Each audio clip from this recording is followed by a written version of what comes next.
What is up, gamers? Staxwell's back at it again today with another market watch. In the midst of all of this RTN hype, heavy hitters hype, Mysteria, this new set, we have, all this crazy stuff going on. Meanwhile, someone or a group of someones or whatever is targeting generic cards in the market. Some of the generic staples that we know and love so well have been kind of disappearing out from under our noses. So I don't want to waste any more time. Let's just go ahead and jump straight into it. The first card I want to talk about is Enlightened Strike. Cheapest rainbow foil on the market for a verified seller is $200. There is an unverified one up here for 180, but there's only one of them. Then they quickly jump up to 200. I think it was probably just one person, because if you look at the sales data here, it all happened on 3/2. Great move. I think this card is arguably the best card in Flesh and Blood. If you look at like the number of copies in the top performing deck lists, strikes right up there, like Sink Below, then E Strike, right? These are like the I think it was super underpriced, and I think whoever did that, pulled the trigger at a good time. The non-foil one hasn't moved too much. It still is a bit higher than we're used to. It's at $32. The longest time it was like 25, but ever since heavy hitters and this wave of new players, this surge of interest in the game, this is kind of like the new price point we should be used to. That all you got? Here's another generic one. Not as iconic as Enlightened Strike, not as as staple of a card, but it still does say generic. It is a defense reaction, right? And Kasai is also playing this card a lot now, so that's also part of the surge in popularity. Cheapest copy on the market period is $11 after shipping, and then the cheapest rainbow foil, of which there's only 2 listings on the market, is $25. Kind of crazy stuff, but yeah, again, it makes sense with Kasai and it being a generic. Speaking of generics, Balance of Justice, the cheapest rainbow foil on the market is now $131, whereas the cheapest cold foil hasn't moved too much, if I remember correctly. Yeah, cheapest cold foil is still like $210, $220. So yeah, people just need the cards, so they're picking up the cheapest copy, the rainbow foil. People are starting to realize it is a good card, and arguably as good or better, or in the same ballpark as Crown of Providence, right? People are starting to realize that, and people are starting to realize they need it, particularly with the popularity of KO, and they're picking up their copies. Command and Conquer, here's like another, this is like the other E Strike of the game, right? The other staple majestic that almost every deck plays 3 of.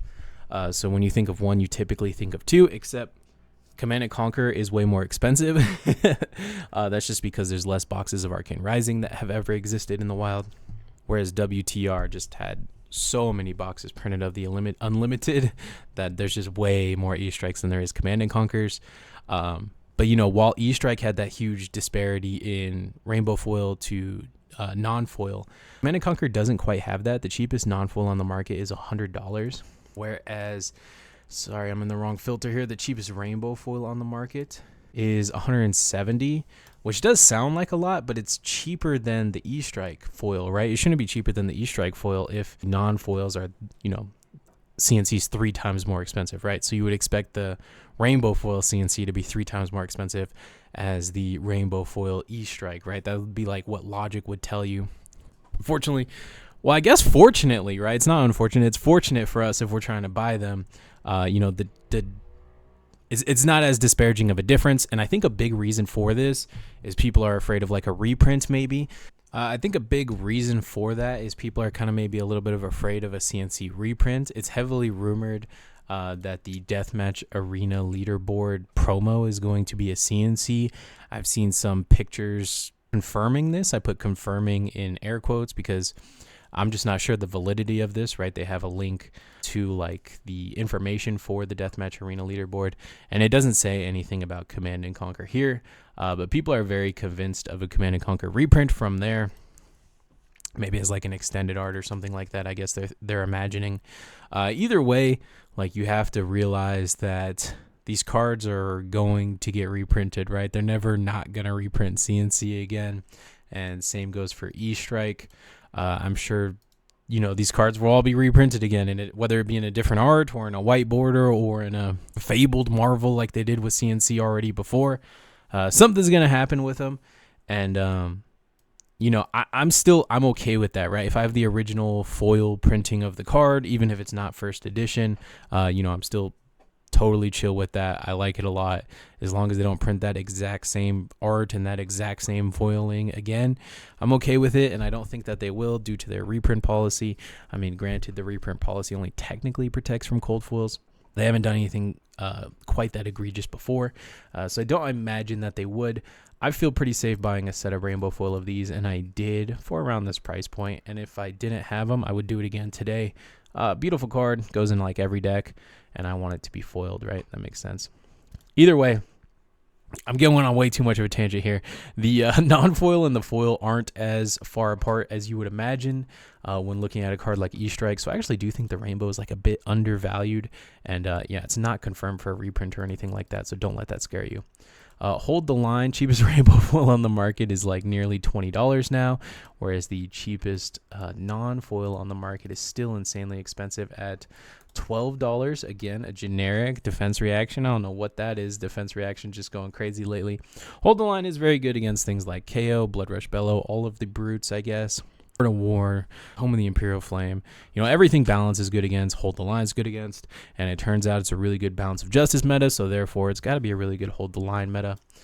So yeah, totally makes sense, this card going up. I don't think it's crucial or like 100% needed in any strategy or anything like that. So if you're a new player just getting into the game, I wouldn't be too invested in this card. I would just take that money and put it elsewhere. Standing order, this is an interesting one because most of the heavy hitters cards, the rainbow and the non-foil, are very close in price. If you look at something like Golden Sun, Prime to Fight, even Blade Flurry, like Cast Bones, all of this stuff is like a lot of it has like $1 or $2 difference, and then some of it, like Blade Flurry, has like a $5 difference, between the foil and the non-foil. Whereas standing order, cheapest rainbow foil on the market is $15, whereas the cheapest non-foil is like $5 or $6. So I think someone's speccing, heavily into standing order, or I don't think it was short printed or anything, but something is causing this pricing disparity, and I have no idea what it is. I assume people are speccing heavy into this card.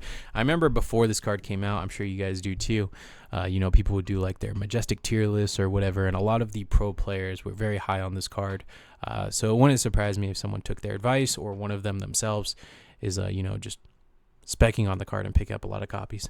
So yeah, if you're looking to play standing order, I think the rainbow is like a bit overpriced at the moment. I think it should be something more like $8 or $9, something like that. So I would recommend against the rainbow foil. But the non-foil, I think, is a fine price. $5 for this card seems pretty reasonable. If I was to pick it up right now, I would definitely not be foiling it out. Remembrance, another generic that is... Like, this is a generic card that's not really being looked at, right? The cheapest rainbow foil Remembrance on the market is about $5 or $6. You guys remember there's been formats where this is like a 3 of in every sideboard. This isn't one of those formats because it's such a wide open format. While fatigue does exist in this format, it's not like the prominent strategy or anything. But obviously it will be again one day, and with all of the other generic buyouts we've been seeing lately, I wouldn't be surprised to see this one go one day as well. Highly recommend having a playset of these, or at least one copy at the very least. I personally have a playset of them because there are 3 of in almost every deck in certain formats, right? Just think, just a couple formats ago, Dromai was citing 3 of it. Oldham format, people were citing 3 of it. If Victor ever is like an S tier deck, I'm sure people will be citing 3 of this card. Highly recommend picking up a playset. And if you do, please do so using my TCG Player link in the description below, TCG Player affiliate link in the description below. Small percentage of those purchases go and help the channel, even if you're not buying Remembrance. No matter what you buy, I get like 1% of it. It doesn't sound like a lot, but it actually does help a lot, and I would very much appreciate you guys doing that for me. Moving on, Talk a Big Game. This is specifically the extended art promo card from the Calling package at Hartford. This is also going to be in the Calling package. It's actually not the Calling package. It's the Fabled package at the Calling Hartford. And this is also going to be in the Fabled package at Pro Tour LA. This is like the extended art Majestic package. It had Runner, Double Down, and Talk a Big Game. Initially, Talk a Big Game was like the worst card in there, and it was like a $10, $15, $20 card. Now it has been bought up to the $45 mark. And there's also only 3 on the market.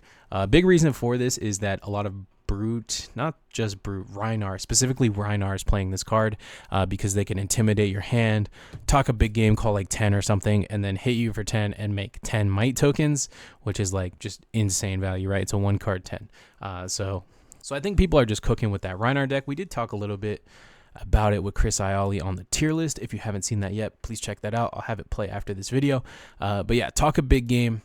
I don't think it's worth it at this price point. Just wait till Pro Tour LA. Once LA comes and all those people buy those Fabled packages, all those cards are going to flow back into the market, kind of doubling the supply of Talk a Big Game. So I don't think this card will like half in value. Actually, you know what? I do think this card will half in value after that happens, because I don't think there's that many Rhinar players. I don't think there's that many people cooking with this card. But there's always the potential that it could be good again or whatever. Either way, I would hold off on the extended art of this card and just play the regular foil or the non-foil for the time being until Pro Tour LA. Grains of Blood Spill. Let me tell you a Grains of Blood Spill story. So at my pre-release, I cracked a Coldie Grains of Blood Spill and I was stoked. Went to another pro or pre-release like the next day, cracked another Grains of Blood Spill, rainbow foil. And I was like, the prices were so high on pre-release, I just want to get rid of them as quick as I could. So I think I got rid of the rainbow foil for I think I traded the rainbow foil, and then the cold foil, I remember distinctly, I sold it on eBay for 120, and what hit my account after shipping, after eBay fees, was like 100 flat, like within $1 or $2 of 100 flat, and I thought I made out like a bandit. I was like so stoked on it. And then I fell in love with Kasai, and then I needed to rebuy Grains of Blood Spill, and shed a tear for me in the comments, because cheapest rainbow foil on the market is $70, and then the cheapest Coldie is $150. Ooh, that one hurt. Hey, these are the kind of L's I like taking, because if legendaries have this much value moving forward, it makes them feel special to open again. It makes you kind of thrilled to open every prize pack, every box. That just knowing that you have a decent chance to pull legendaries, and then those legendaries are actually worth money. I'm so excited to see heavy hitters maintain the value that it has. Kind of sucks I took an L on this one. But yeah, Kasai players are cooking, Dorinthia players are cooking, Bolton, all of it. Warriors just going crazy right now. Love to see it. That class has been underappreciated for too long. And yeah, Grains of Blood Spill price point kind of shows that. Cast Bones. This card's been going down a lot. You guys remember other creators, other people were saying this is the codex of the set. This is going to 5x in a month's time, whatever. Hey, what did I say? I said only KO could play this card. It can't go that much higher.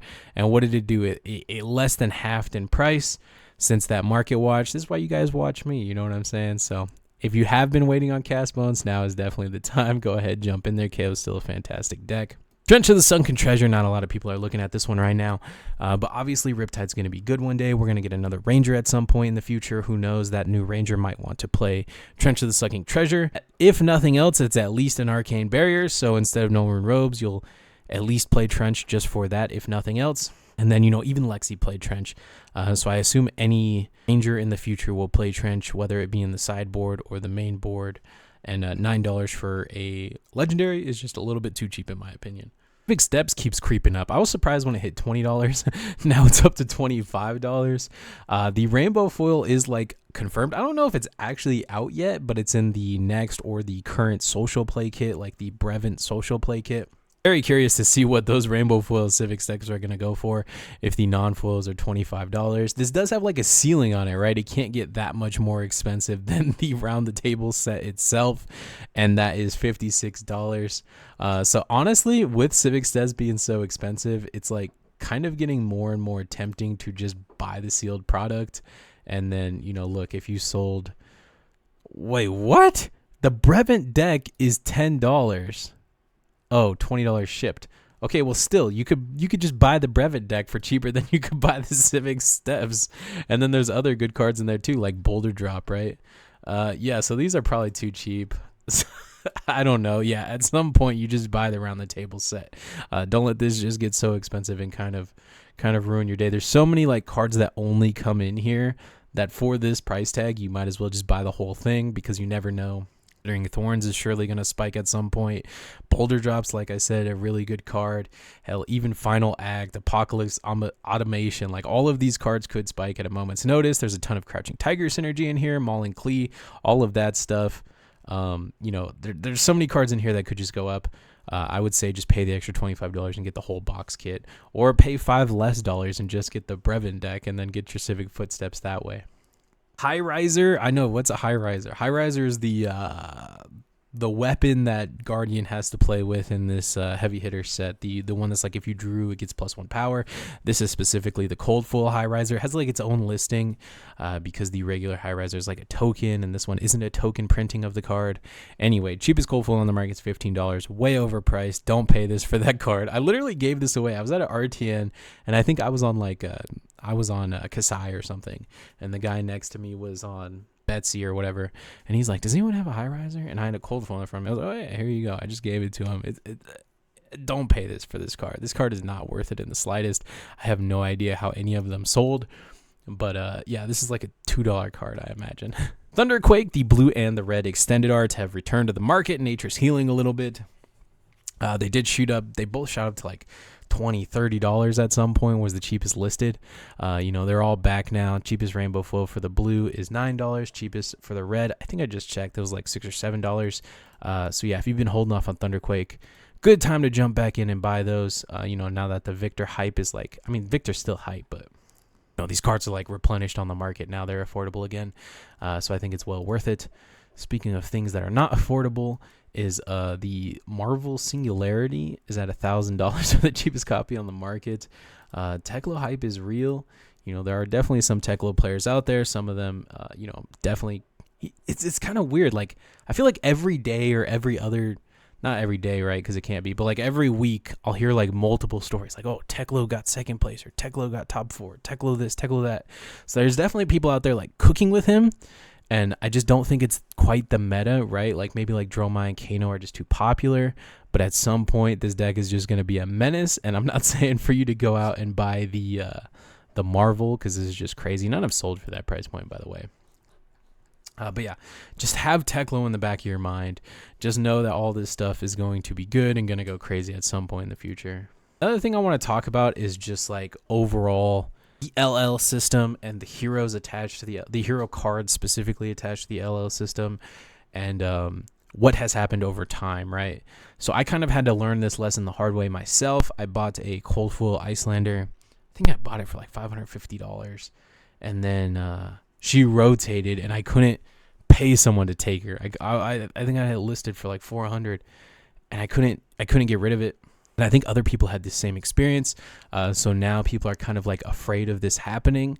And as a result, like when a hero even starts getting close to Ella, like Dromai is, people are just like, I don't want the card anymore. $65 for a rainbow full is crazy. Cold Full is $120.